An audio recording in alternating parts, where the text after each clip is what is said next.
investigation. It's Friday. Here we go again. Another week went by so fast, and here we are at the weekend. And here I am on a Friday night, all alone. But I'm on YouTube with all you guys. So come on in and message, and let's discuss this one tonight because we got a story tonight. So Johnny Guns Investigation, hit the like, subscribe, and let's have a good time tonight. So what we're going to do tonight, last night we were over in Idaho. Tonight we're heading over to Long Island. Long Island serial killer, another body. So before we get into that, the Long Island serial killer, alleged Rex Humerman, I call him the Olga. He's a huge maniac monster in my book. So we got a couple of different categories that I want to go over tonight. Number one, the 20-year-old body found over in Sunken Meadows Park in Long Island, right on the North Shore, about not even 15 miles from where the bodies were found in GILGO Beach. Then I want to talk about the killer, alleged killer, Rex, and his, to me, now remember, we all have our own opinions, his psycho wife. And we'll get into that. Keep that on your plate, psycho wife. And then we're going to get into how this all came about, the investigation by Shannon Gilbert. And then we also have to talk about Karen Vergata. And then also today, the main thing is we have 4 witnesses now against the Olga Rex, the Long Island serial killer. So everything started back to where Shannon Gilbert called 911. And we all know the story, guys. We all know the story. But we're going to go back and just reminisce so everybody knows in case you missed it. Rex was addicted to picking up call girls. Hey, not putting call girls down, not at all. Hey, if that's the way they're going to make a living, that's fine. Whatever floats your boat. But Rex was addicted to the call girl services and the sex raging parties that he had. And he would use Craigslist to order these girls and have them come out to his house in Long Island, GILGO Beach. Right there at his house, wife home and all, she don't care. Nut job. So Shannon Gilbert, he called up and he had ordered her to come out for her services there, and things didn't go right. She ran for her life, and she was the one who called 911 very frantically, begging for her life on the 911 call that I played the last time. They ignored it because that's the other thing I want to talk about. Bad cops, man. You have good cops, bad cops. You have everything. There's good in the world, there's bad in the world, in everything. Every job, if you're in the military, if you're a cop, doctors, there's all different types of people. Well, you have some bad cops, and we're going to get into that too, because that's the reason why so many things got thrown underneath the table, and nobody goes to these calls and just don't investigate anything out there in GILGO Beach, because that's their little swinging spot. So there's some bad cops, and then there's 4 witnesses. So now we're going to go back to the body being found, a 20-year-old, which is a male. A 20-year-old male body found in the park along the North Shore. Now you got to remember, Rex, the killer, alleged killer, Olga, and his messed up wife were swingers. And again, nothing wrong about that. If that's the lifestyle you like, if you're a nudist, a swinger, as long as you're not killing, hurting, sexually assaulting, torturing, do whatever you want. And they're not minors. But things go a little further with them. So they're swingers, okay? And Rex was well known to go to swinging clubs. And he worked down in the city in New York and he would go to the La Trappiste that I mentioned before. It's a swingers club about 8 blocks from where he worked, not too far at all. So here we go. He's picking up people from the swingers club, and his buddy is a detective that they had the witness that they had picked up from the swingers club to go back to Long Island one night, is how it all started too, with Karen Vergata, who's another young girl that was missing that just came up not long ago. So they took Karen Vergata back to Long Island along with the detective, okay, a New York City detective at the swinging club with Rex, and this witness that we're not going to say her name, and Karen Vergata driving back over to Long Island to GILGO Beach to have a swinging party with Olga, Rex, his psychotic wife, allegedly, and the detective and the new witness. So the witness that was picked up at the swingers club went with them. So she witnessed all the crazy activities going on at Rex's house, and then also witnessed Karen Vergata at the end of the night when everything was done, and the witness and the detective were driving home, and Karen Vergata running down the street screaming for help naked, and they leave her there. They leave her there, man. And then what happens? Never seen again. Now, where was the Olga's wife? She was home. She was home. Now, do you think, guys, did she have anything to do with this guy? Did she know what he was doing? She knew that he was bringing call girls home and having his way with them, listening to them scream and beg for their lives. So was she involved? Does she know exactly what he was doing? That's the other thing. And I do have a video that we're going to watch here in a little bit with Nancy Grace, because it's unbelievable. It's going to be a long show, so I hope you guys don't mind, but we have a lot to go over. But, you know, these swinging parties was such a known thing. And then the way that it all came about was way back when he picked up that Shannon Gilbert and she made that 911 call. That 911 call is how it all came about. So if it wasn't for Shannon making that 911 call, it never came about. You know what I mean? There would have been an investigation. But the cops threw so many things underneath the rug on this case from the beginning, because it could have been solved way in the beginning. So there's going to be some indictment. There's going to be some things going on with this detective. He's definitely going to be getting served some papers because he's involved in this a lot. Now, I'm not saying that he's a murderer. You know what I mean? I hope not. I hope he didn't know that there was girls being murdered by this older Rex, almost a 7-foot tall monster who could just overpower these young girls. I mean, what a scary feeling, you know? I mean, you got this big guy that his hands the size of your head. I mean, I got some big hands, but man, that guy's got some hands the size of I've never seen. So these young girls were overpowered, and he's a killer. Okay, so now the 20-year-old that they found over in the park over in Sunken Meadows.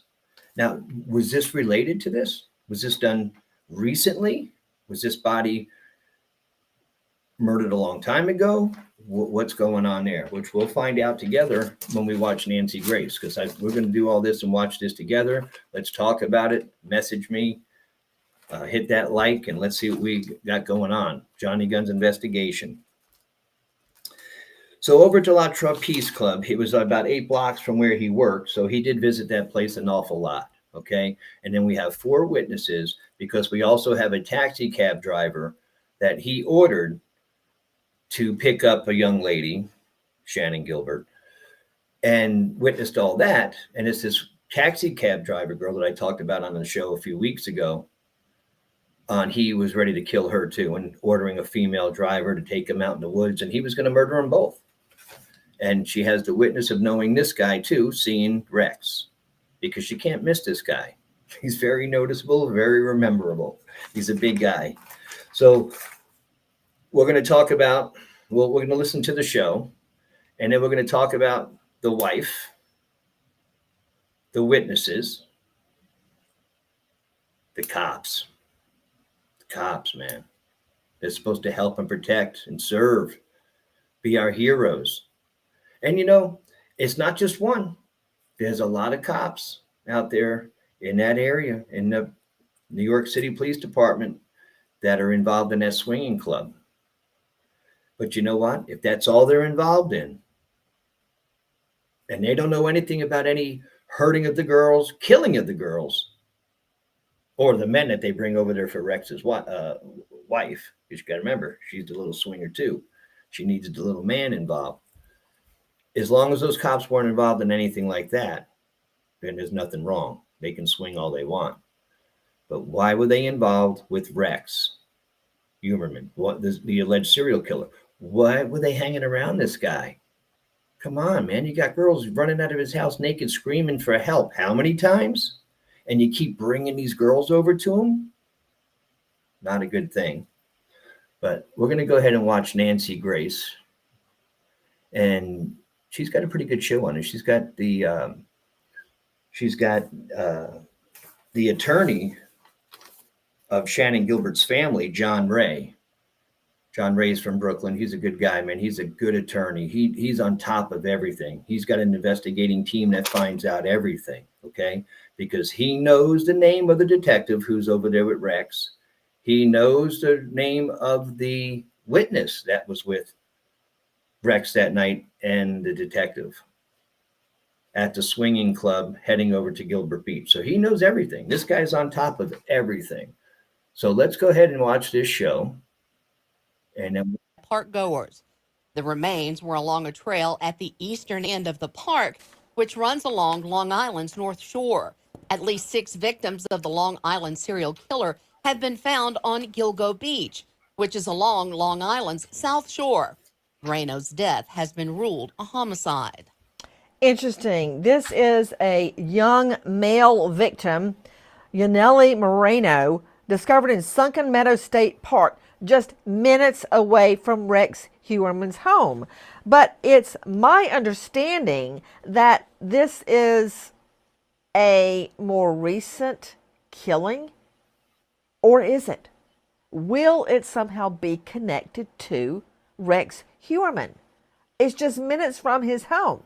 We know he's implicated in the murders of many other young women and possibly one Asian male found near those female dead bodies. But in the midst of investigating a new dead body near Rex Humerman's home, 4 witnesses have now emerged.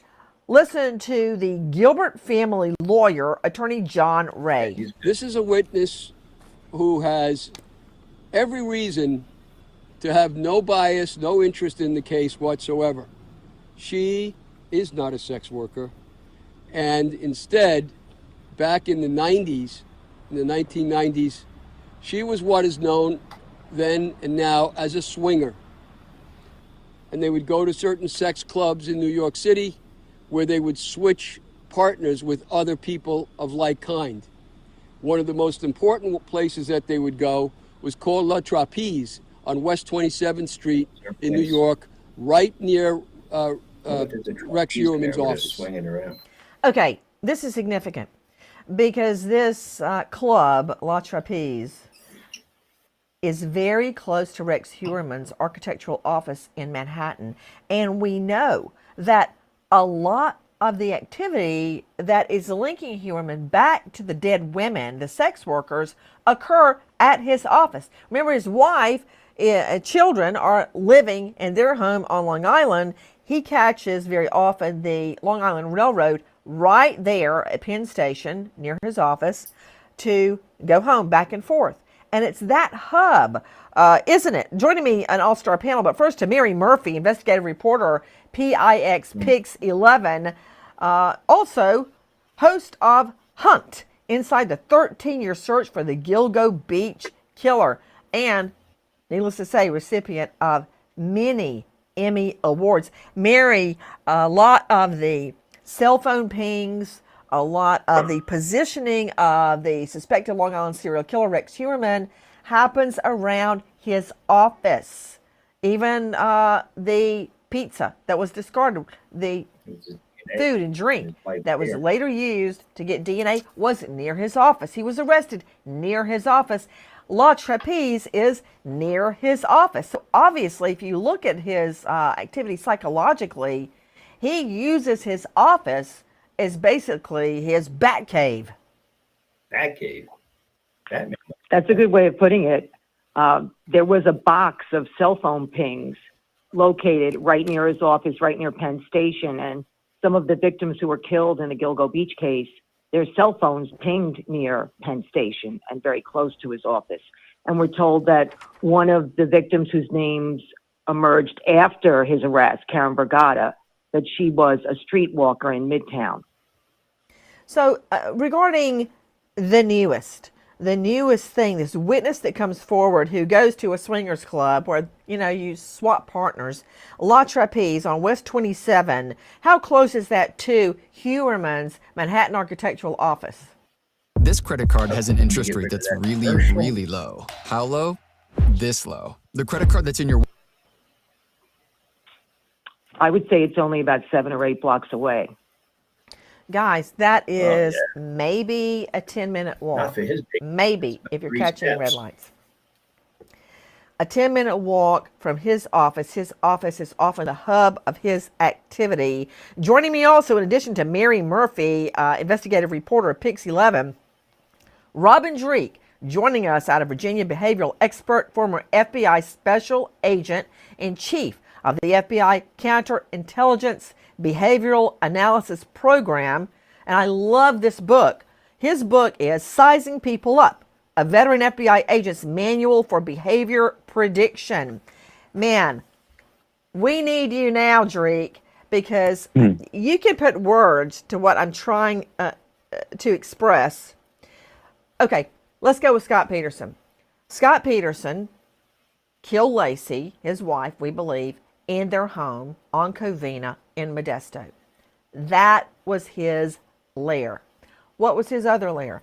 His office, which had basically a storage area where he kept his secret boat, where he made cement, let me just say, weights, we believe, to weigh her body down.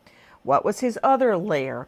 Where he would go fishing, his fishing hole, where her body was discovered and then later found not far away when it came up from the bottom of the water. I'm trying to verbalize that killers use the area with which they are familiar. You want to get rid of a dead body? Think about it. Everybody on the panel think. Where would you go to get rid of a dead body? You know where I would go? Seven Bridges in South Bibb County. It's swamp. And there's 7 bridges that go over it to link South Bibb County to the city of Macon. Why? Because I know where it is. How can you get rid of a dead body in a place you've never heard of? Explain what I'm saying, Jarik, because I believe his hub of activity is going to be not just his home in Long Island and Gilgo Beach where bodies were disposed of, but his office right by this nightclub. Mm-hmm.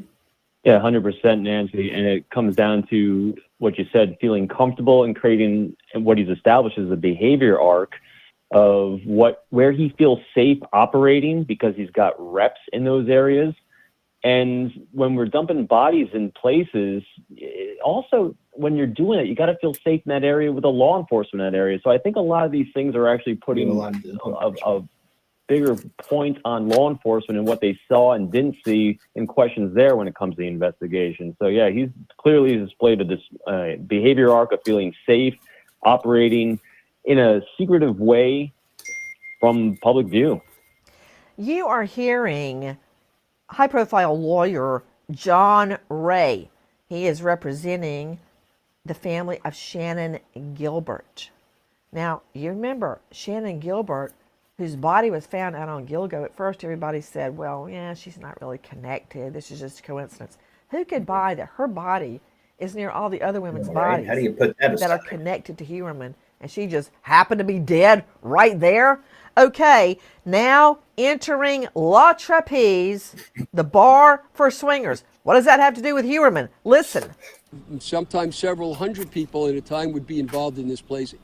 Its heyday was right at the time that Karen Brigada is involved in this case. In this situation, this particular woman was dating a police officer from New York City who was in narcotics, a detective, and they would go to these switchy clubs, these swapping clubs. At or about Valentine's Day of 1996, the couple went to La Trapeze, and I think it was on the wall at La Trapeze where an advertisement was placed to go to a house in Massapequa Park for partying, for switching, for swapping. And isn't it true, Mary Murphy, that that is where Rex Heuermann lived with his wife? Yes, Rex Heuermann lived there and actually was raised there. He spent his whole life in Massapequa Park. Okay, so this witness, who was a swinger, goes to La Trapeze. Mm-hmm. So what? Wait for it. Listen. She went with her boyfriend out to Long Island, but before they went, her boyfriend picked up a woman in New York, in the city, and she was a sex worker. They went to Massapequa Park. They ended up going to Rex Heuermann's house. In the house was the wife of Rex Heuermann and Rex Heuermann and the other girl. The other girl who we believe to be Karen Vergata. There she is. This girl disappears downstairs at the house. With Rex's wife. Rex Heuermann right disappears. there upstairs. And according to our witness and other witnesses, when men are swingers, very often they switch sexually. They go back and forth between male and female. And so Heuermann leaves the main floor and disappears either into another bedroom or downstairs. The witness talks to Rex's wife. Okay, whoa. We're hearing all along the wife knew nothing about what was going on. Right. But according to this witness, who is not a sex worker, wasn't getting paid by anybody, wasn't answering to a John, says that Rex Heuermann's wife was part of this. Mm-hmm. Guys, this is a bombshell in this case. Listen. As they're leaving, the witness points out that she could see in the window, looking out, the girl that had come with them. And she says to her driver, her partner, "What are we doing? Are we taking her?" And the partner says, "Don't worry, they're just playing a game. She stays there, no problem." That's Karen Vergata running for her life. With that, screaming. The girl runs out of the house naked and is running in front of the garage. And now the witness says, "Hey, shouldn't we be taking her? Something's wrong here." And the driver tells her, "Nah, they're just playing a game. Leave it." And they leave. They leave the girl there. We're talking about Can you believe Karen this? Vergata, Narcotics detective. one of the dead women. And this is how it ends. Listen. And she never hears about the incident again. She distinctly remembers Heuermann. She also had intercourse with Heuermann that same day. On TV, she sees the picture of Karen Vergata, and she recognizes her and said, "That's her," and she recognizes Rex Heuermann. And how don't you recognize And so them? she comes forward. I interview her at great length. Detectives interview her. I interviewed her for a total of 9 hours, and I found her story to be credible. Joining us right now, the man you've been hearing, high-profile lawyer John Ray. You can find him at johnraylaw.net, and he is the chosen attorney for the family of Shannan Gilbert. John Ray, thank you for being with us. Good morning. Thank you. Wow. This is a huge bombshell in the Rex Heuermann case, because before I was thinking, John, you've tried a lot of cases, and I love nothing more than DNA, deoxyribonucleic acid, which we have in this case. Don't have much of it, but we have it. And we have the wife's hair in the pizza box. on some, connected to some of the dead bodies. We've got the defendant, Rex Heuermann's hair, connected to some of the bodies. But DNA, as you well know, can be argued away. That it was a transfer, that it was an accident, that blah, blah, blah, blah. But when you combine DNA with an eyewitness that says, I had sex with Huerman, I know what he looks like, and I left Karen Vergata, God help me, there that night, and she was never seen alive again. Running for her A life. witness willing to come forward and say, I was a swinger. He wants to admit that on the stand. Factor provides balance, Get rid of this being commercial. They provide a new menu every week with delicious, nutritious meals. Ready to say that on the stand? To me, when you have to put the devil in jail, sometimes you got to go to hell to get your witness. Who do you think Huerman's hanging out with? Nuns and priests and virgins? No. That, to me, gives this witness, your witness, more credibility, John Ray. For sure. Well, you should also know that it's odd why they brought Karen with them if it was going to be a swapping between couples, and that now is explained fully and consistently through Mrs. Ellerup's lawyer, Robert Macedonio. He went on the television recently and said that there's no way that John Ray's witness can be correct because his client, Mrs. Ellerup, Huerman's wife, was pregnant at the time, so she would never have had sex. And that's perfectly. First of all, we know you can have sex if you're pregnant. Okay, hold on, John Ray. I got to write this down. This is significant. Hold on. So you're saying it's a couple swinging party, so why do you bring a sex worker with you when the women are going to be swinging and the men, they don't need a fifth wheel? But you're saying Ellerup was pregnant at the time and they needed that extra female. Am I getting this right? There you are, but more importantly, it comes from the horse's mouth. It's Macedonio, who's the lawyer for Mrs. Ellerup, who posits that, who states that on national television. And so we also have that fact consistent with the witness coming forward and saying that when she got there, Mrs. Ellerup did not want to have sex and had turned away. The witness thought it was because the witness was African American. But it turns out Macedonio gave us the correct explanation, which is that she was pregnant and didn't want to have sex. And by the way, that also explains why they picked up Karen Vergata in the first place, to bring her along to be the partner. And we couldn't figure that out before we knew that about the pregnancy.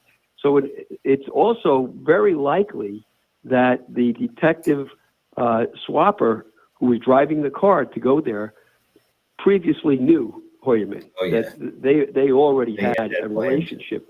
In You order mean to arrive as in at this, had swap partners before? yes. In Okay, order to hold on. arrive John Ray, I'm not going to yeah. ask you the name, but do you know who the cop is? I do. It's not out there yet, right? Correct.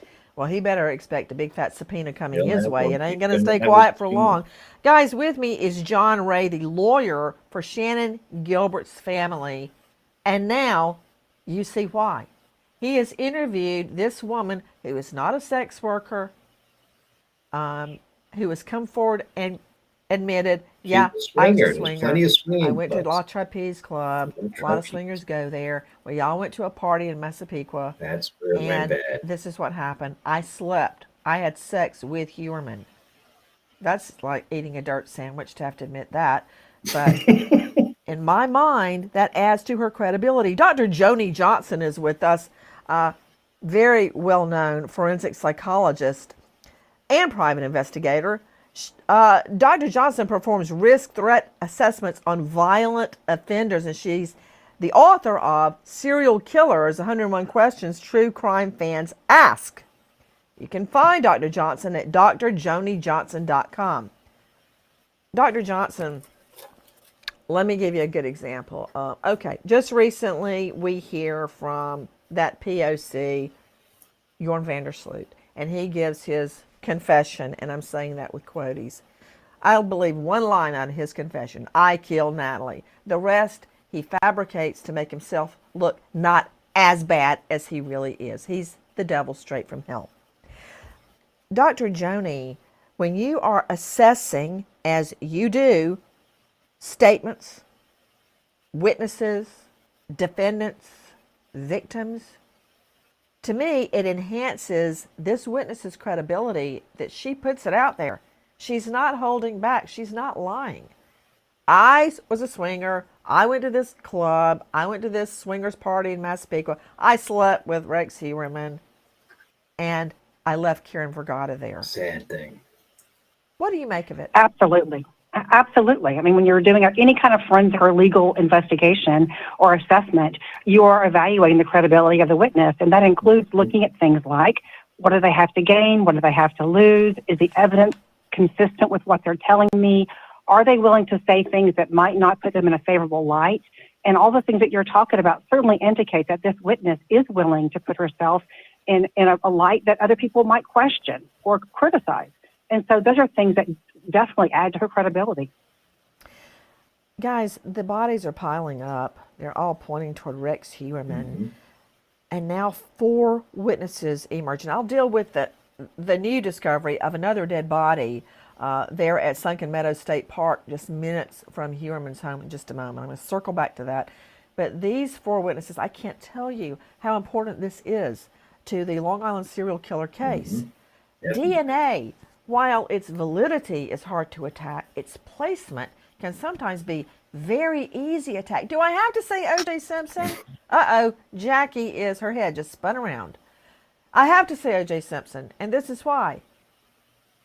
His bloody socks with the victim's blood on them were in his home after his wife and Ron Goldman were found murdered.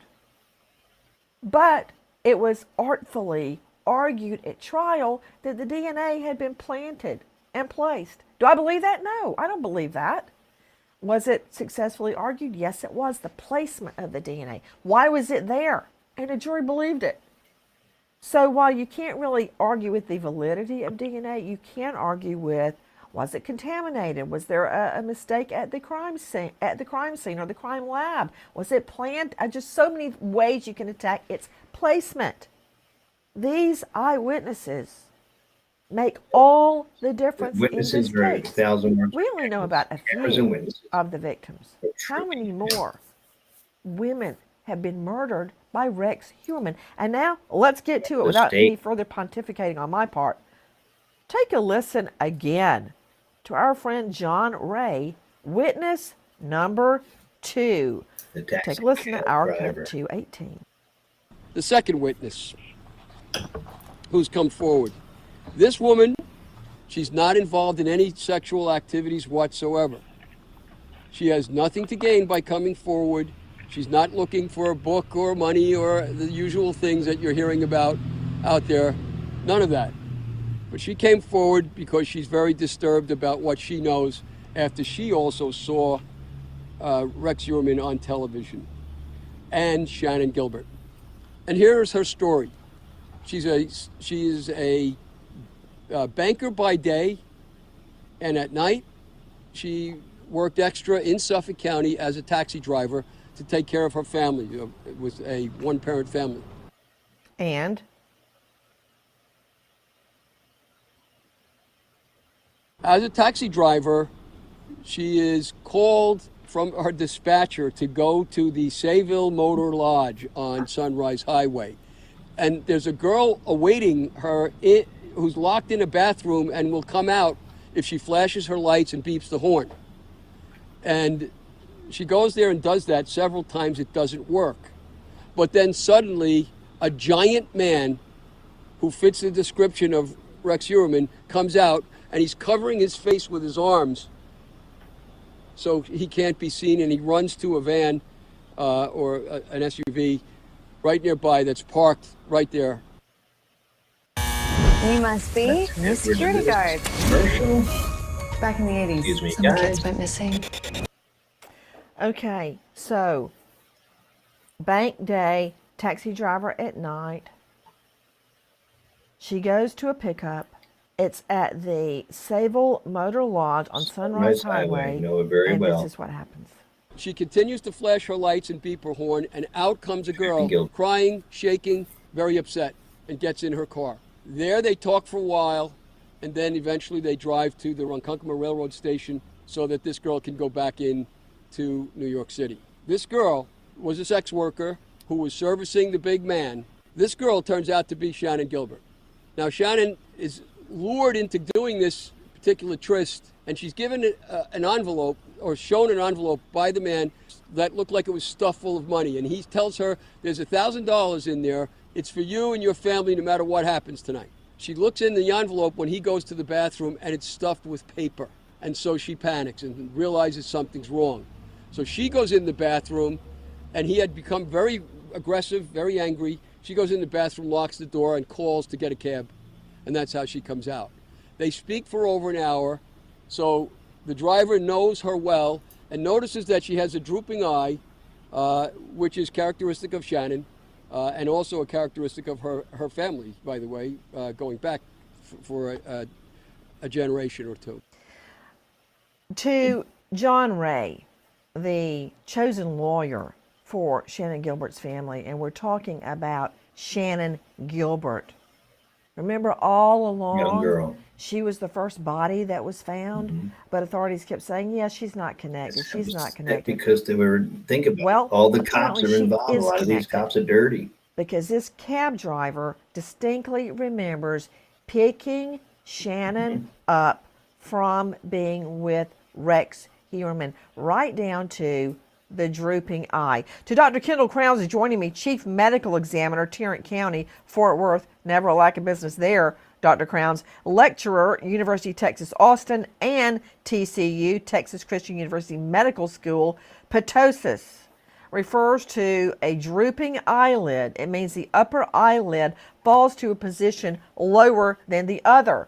Is that genetic, Dr. Kendall Crowns? It can have a genetic component to it. It can also be associated with trauma and medical conditions in which the neurological system is compromised, like in stroke. To John Ray, high-profile lawyer for the family of Shannon Gilbert, you're saying that Shannon's family in the past also had the drooping eyelid? Yes, I checked with the sister Cherie, and she mentioned that. So it was very consistent with the taxi driver's description.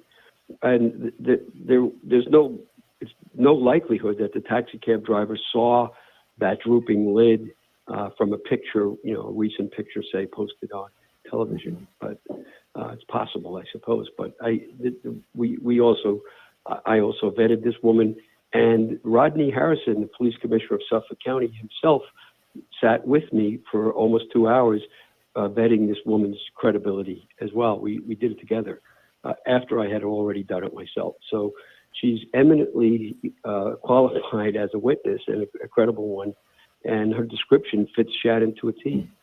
Even to the pulled back hair for the, She knew sex workers very often wear wigs. She saw Rex. And Shannon was very much a user of wigs. So here she is coming out with her hair pulled back exactly as it would have been had she had a wig. So, everything about that this woman said was credible. John Ray, I've been carefully going over literally dozens of photos of Shannon Gilbert. And what I notice is that very often she wears her hair in bangs that almost cover one eye. And when I first saw that, I thought it was just the style. Now I realize she may have been covering up or trying to cover up the drooping eyelid. Because, people often try to do their best to cover up what they perceive to be an imperfection. Yeah. Also, I've seen her in many different and very, very different hairstyles. And it's got to be wigs. I mean, in some of them, she has her head is full of ringlets, and others, it's completely different. I mean, I'm sure it's wigs. Clearly, she's wearing wigs, like you say, and that after prosecuting a lot of cases involving sex workers, I wasn't prosecuting them. They were typically witnesses in cases, for me anyway. Wigs are part of the costume, and they're utilized on a daily basis. So now we finally get the Huerman connection to Shannon Gilbert. I mean, John Ray, all along when authorities were saying there's no connection, she just happens to be dead along beside Rex Huerman's other victims. Did you ever buy that? It was the theory that the police espoused from the beginning was reduced to absurdity, and it still is. There isn't a scintilla of evidence that Shannon died other than by murder. Yeah, no the evidence theory that whatsoever. she got upset with a different John and wandered out into the marsh and died. That died of what? There was never none of that ever made sense. And remember, they couldn't find her body when they were looking for her out in the marsh. Was she just disappeared? None of that made any sense. So that's two of the four witnesses. Dr. Kendall Crowns, question to you. You've dealt with literally thousands of autopsies. When you're dealing with a serial killer, here we see not only the same MO, modus operandi, method of operation of disposing of the bodies, but we see the same type of manner of death, cause of death. Is that significant when you're trying to identify There he is. Look at this guy. the manner of death? So the manner of death is homicide, accident, natural suicide. Cause of death is probably what you're more referring to. Yes. Usually with causes of death, with serial killers, they do like to follow the same pattern. They kind of have a routine, so you will see similar methods of killing an individual, similar methods of binding. As far as identifying them, it's you can cluster the cases together, possibly get DNA from them, but you can get people that do copycat killings as well. So it doesn't necessarily identify them based on how they do it. Who is the next witness? Take a listen to hour 228. The fourth witness comes from another state. She was a sex worker for many years. She said that she would service Rex Huerman over 20 times, and that he was a serial user of sex workers. Wow. He would sometimes have them come two at a time to his house, and his wife was home upstairs, and in one instance got very angry at one of the sex workers because the wife believed that the worker had stolen an iron from, for ironing clothes, and had it in the car with the driver. So the driver had to get out. Everybody had to search the car. There was no iron, but the wife knew about it and knew about obviously what was going on in order for that to happen. She's a nutty. Wow. And last, take a listen to our friends at Crime Online. Experience one of the most powerful adaptogens in the world. Sourced from high elevations. Yeah, this is something else, guys. Listen here. The wife of Rex Huerman has not been accused of any wrongdoing by police. They've even gone so far as to say they believe she was out of town when the murders of the GILGO 4 were committed. However, in an interview with the U.S. Sun, attorney John Ray points out he doesn't see how it's possible to ignore or refuse to investigate Asa Ellerup in light of the purported evidence he has uncovered. Interesting to point out, hairs belonging to Ellerup were found on at least 3 of the women helping lead detectives back to Huerman. To Mary Murphy joining us, investigative reporter who's been on the case from the get-go, PIX 11. Mary, thank you for being with us again. Got 2 questions for you. And the first one is about Asa Ellerup, the wife of Rex Huerman. She has not been charged. She's not been named a person of interest. Not yet. But many people have wondered how she could not know what was happening. That was explained away by the fact that many of Huerman's meetings with sex workers were when she was out of town. This paints her in an entirely different light. We don't know what kind of relationship Miss Ellerup had with her husband. We don't know the level of their intimacy. I can just tell you that when this indictment was announced back in July, the district attorney, Ray Tierney, took great pains to say he did not believe that the wife had any knowledge of what was going on. And even the police commissioner, Rodney Harrison, said he believed that Rex Huerman was living a double life. I believe anything's possible. She knew. Perhaps there were sex workers that went to the house. Definitely But was. from what I'm gathering from the top law enforcement people on the case, they did not think she had any involvement. I just wanted to mention a couple of things. Rodney Harrison, the former police commissioner who just resigned last week, he was there for the vetting of the second witness that John Ray has met with. And while he said that he wanted to look at all of these witnesses, he didn't want to leave any stone unturned. It should be noted that he was very cautious at John Ray's press conference. He didn't give up much information. He just said they would look at this information. And it was significant, though, that he was there with John Ray. I had never seen anything like that in my career. He actually left police headquarters to join John Ray at his private attorney's office. Well, I would not expect law enforcement to comment on potential witnesses at this juncture.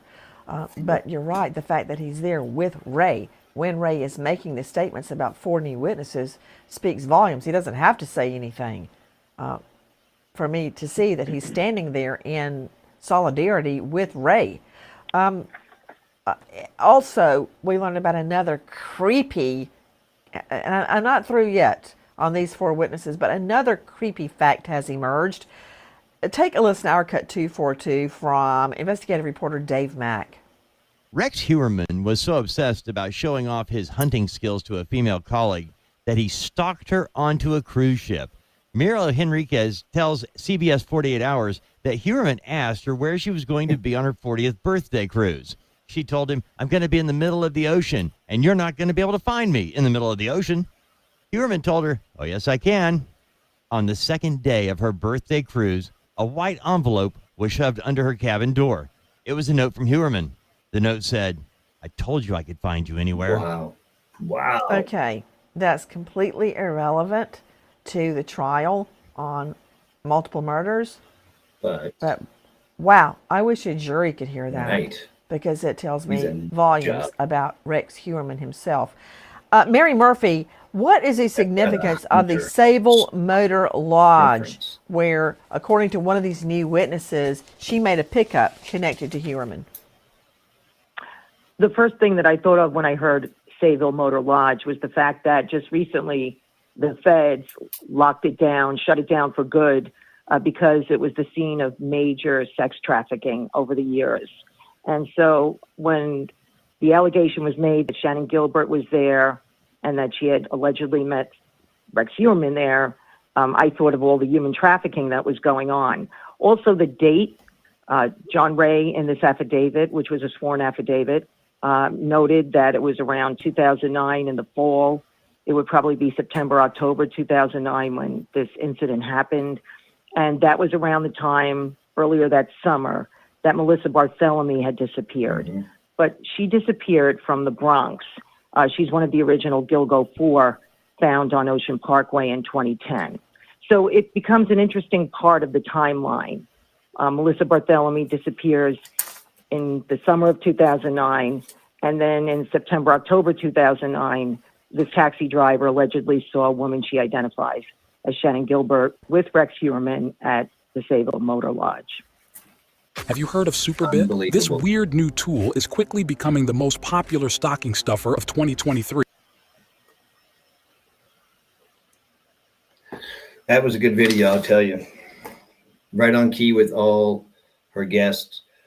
The attorney for Shannon Gilbert's family, John Ray, is on top of everything.